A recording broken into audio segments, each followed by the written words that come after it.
RT has gotten alleged access to leaked audio conversations allegedly recorded near Kiev, where Russian troops had been stationed.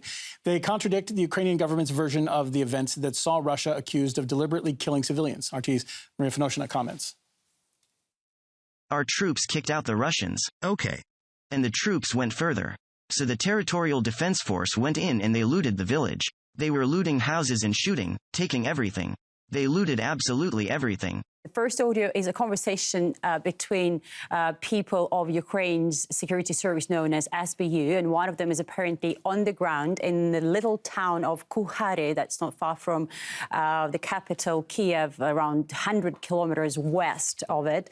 And what is he basically doing? He's describing what he saw there, what he discovered there while, I don't know, walking around, maybe talking to residents, but that's unlikely because, again, it's a little village and it has been under fierce fighting. It fell under the control of the Russian army at the beginning of Moscow's special military operation, and around a month later, in mid-March, it was recaptured by Ukraine's forces. And shortly after that, so-called territorial defense forces, they are volunteer battalions within Ukraine's armed forces, they came in, and this man from the audio, he's describing their behavior and their actions while they were there. And you will hear it yourself now, and you just heard a bit, right?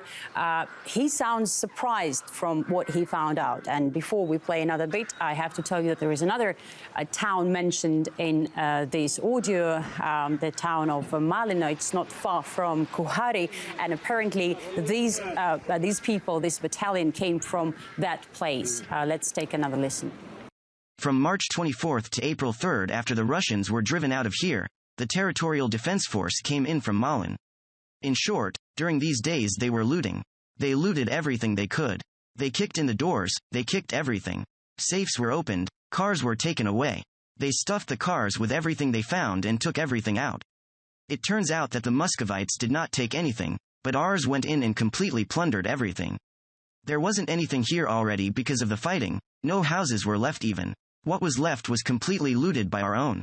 Interesting is that this man compares Russian troops with these people from territorial defense. And later in this conversation, the one from the ground also asks his colleagues whether these crimes and this behavior by these people should be documented. And he gets the answer, yes, they should be filed on it. So maybe we're going to hear any, like, I don't know, official statement from Kiev side soon.